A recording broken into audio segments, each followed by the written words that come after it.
Hi friends, welcome to Hangout with Max. Today we will discuss chapter trigonometry. First of all trigonometry అనగానే చాలా ఎక్కువ మంది అఫ్రైడ్గా feel అవుతారు. ఈ ఫార్ములాస్ని ఎలా బై హార్ట్ చేయాలి అండ్ సమ్స్లో ఎలా అప్లై చేయాలి ఏంటని చెప్పి ఈ వీడియోలో మీకు బేసిక్ ఫార్ములాస్ ఎక్స్ప్లెయిన్ చేస్తూ వాటిని ఎలా నేర్చుకోవాలి అండ్ అవి సమ్స్లో ఎలా అప్లై చేయాలని ఎక్స్ప్లెయిన్ చేస్తాం. Come to the topic. Trigonometry. Trigonometry అనేది ఇది ఒక Greek language. And trigonometry means the combination of 3 words. అంటే ఈ నేమ్లో మొత్తం 3 words ఫిల్ అయి ఉంటాయి అనమాట. The first one tri. Tri means 3. Second one gonia. Gonia means angles. And third one metry. Metry means measurements. 3 angle measurements. And trigonometry means measurement of triangles. And come to the basic formulas. Trigonometrical ratios.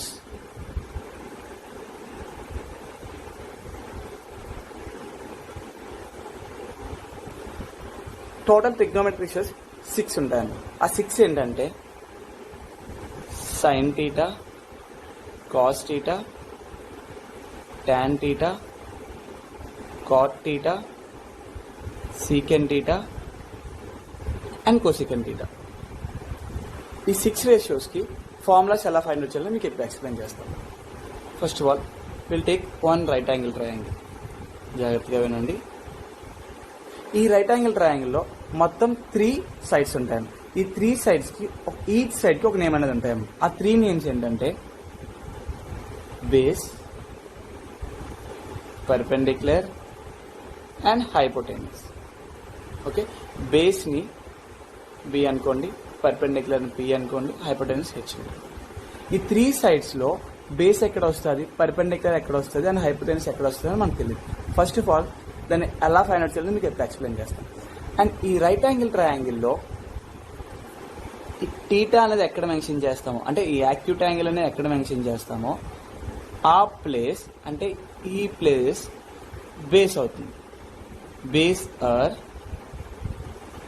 Adjacent. అంటే మనం base అయినా పిలవచ్చు, adjacent అని పిలవచ్చు.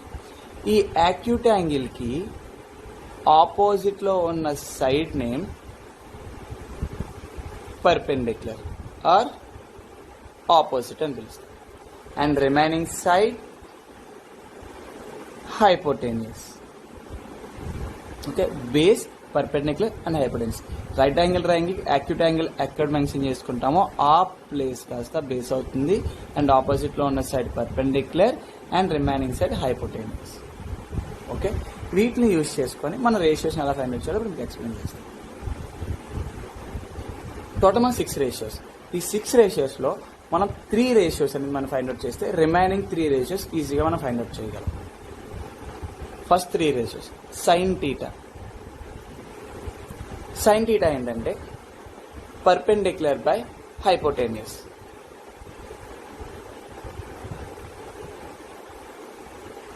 దీన్ని మనం P by H అని కూడా గుర్తుపెట్టుకోవచ్చు. మీకు ఏది ఈజీగా ఉంటే అది. పి అంటే పర్పెండిక్యులర్, హెచ్ అంటే hypotenuse. And second one cos theta. Cos theta equals to base by hypotenuse అంటే b by h. and third one tan theta. tan theta equals already perpendicular by hypotenuse use చేసాం, base by hypotenuse use చేసాం. ఇప్పుడు పర్పెండిక్యులర్ని బేస్ని రెండింటిని use చేయాలి. అంటే ఏంటవుతుంది, tan theta equals to perpendicular by base అంటే p by b. ఈ 3 ratios మనకు వస్తే ఆటోమేటిక్ రిమైనింగ్ రేషియోస్ కూడా మనం ఈజీగా ఫైండ్ అవుట్ చేయగలం. ఓకే, ఇప్పుడు ఏంటంటే tan theta. మీకు ఇక్కడ ఫర్ ఎగ్జాంపుల్ కింద ఇక్కడ రాస్తున్నాను. cot theta equals to reciprocal of tan. అంటే మనకి కాట్ ఫార్ములా రావాలంటే ఏం చేయాలి, reciprocal of tan. And next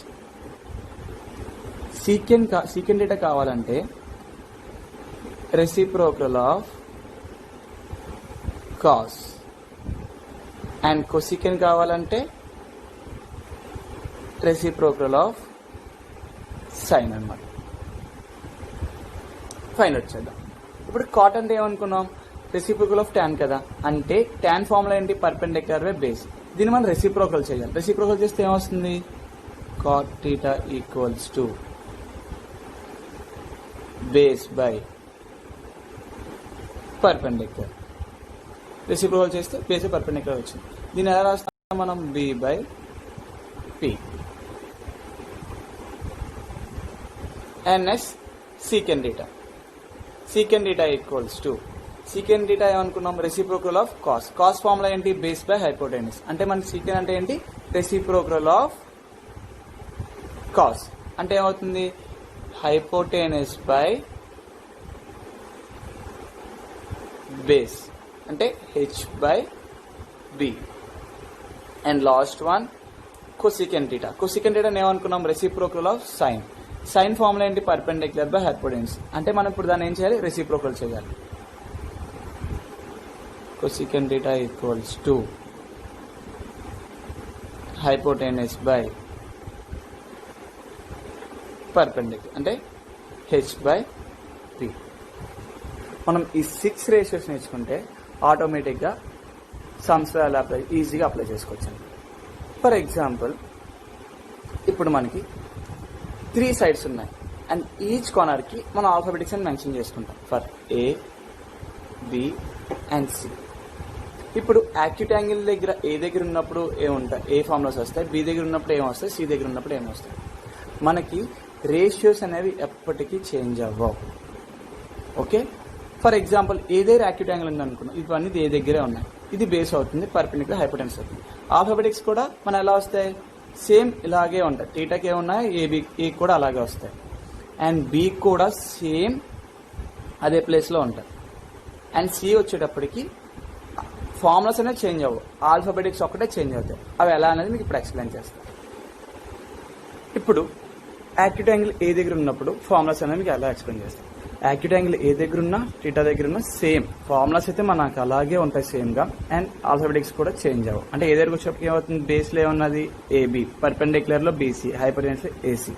అంటే sine a equals perpendicular by hypotenuse. అంటే పర్పెండిక్యులర్ ప్లేస్లో బీసీ ఉంది, బీసీ బై హైపోటెనస్ ప్లేస్లో ఏసీ ఉంది, AC. And cos a equals to base by hypotenuse. అంటే ఏమవుతుంది, బేస్ ప్లేస్లో ఏబి ఉంది, ఏబి బై హైపోటెనస్ ప్లేస్లో ఉంది, AC. And tan A equals to perpendicular by hypotenuse. అంటే ఏమవుతుంది, పర్పెండిక్యులర్ ప్లేస్ లో బీసీ ఉంది అండ్ బేస్ ప్లేస్ లో ఏబి ఉంది. Okay, and cot a equals to base by perpendicular. అంటే ఇప్పుడు ఎలా ఉంది, బేస్ ప్లేస్ లో ఏబి ఉంది, అంటే ఏబి బై పర్పెండిక్యులర్ ప్లేస్ లో BC, BC AB by BC. And secant A equals to hypotenuse by base. అంటే హైపోటెనస్ ప్లేస్ లో ఉంది AC, AC by base place లో ఉంది ఏబి, అంటే AC by AB. And cosecant A, అంటే cosecant A formula ఏంటంటే hypotenuse by perpendicular. అంటే ఏమవుతుంది, AC by BC. Okay, and next B కూడా వచ్చేటప్పటికి సేమ్ ఫార్ములాస్. ఎందుకంటే యాక్యూట్ యాంగిల్ ఏ దగ్గర ఉన్నా, బి దగ్గర ఉన్నా సేమ్ బేస్ ఇదే అవుతుంది అండ్ పర్పెండిక్యులర్ ఇదే అవుతుంది, హైపోటెనస్ ఇదే అవుతుంది. అందుకే acute angle a and b same alphabetics. అంటే ఫార్ములాస్ సేమే కానీ ఆల్ఫాబెటిక్స్ కూడా దీనికి సేమ్ అలాగే ఉంటాయి, దీనికి చేంజ్ అవ్వదు, no change. And acute angle c దగ్గరికి వచ్చేటప్పటికి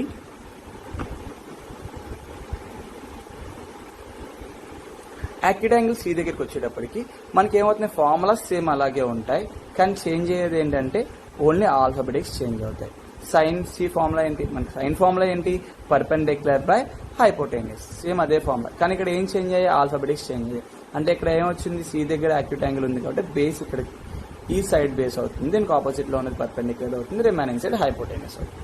అంటే పర్పెండిక్యులర్ ఏముంది ఇక్కడ ఏబి, ఏబి బై హైపోటెనస్ ఏముంది ఏసీ. అంటే సైన్ ఫార్ములా ఏంటి, పర్పెండిక్యులర్ హైపోటెనస్, కానీ ఆల్ఫాబెటిక్స్ మాత్రం చేంజ్ అయ్యాయి, AB by AC. And cos formula ఏంటి మనకి, base by hypotenuse, base place లో ఏముంది మనకి BC, BC by hypotenuse place లో AC, AC. And tan C formula ఏంటి, పర్పెండిక్యులర్ బై పర్పెండిక్యులర్ బేస్. అంటే ఏమవుతుంది మనకి, పర్పెండిక్యులర్ ప్లేస్ లో ఏముంది ఏబి అండ్ బేస్ ప్లేస్ లో ఏముంది బీసీ. అండ్ కాట్కి వచ్చేటప్పటికి ఏమవుతుంది, బేస్ బై పర్పెండిక్యులర్, అంటే BC by AB. Okay, and సీకెన్కి వచ్చే ఫార్ములా ఏంటి, హైపోటెనస్ బై బేస్. అంటే దానికి ఎలా ఉంది, AC by BC. And cosecant formula ఏంటి, hypotenuse by perpendicular. Hypotenuse place లో ఉంది ఏసీ, ఏసీ బై ఏబి.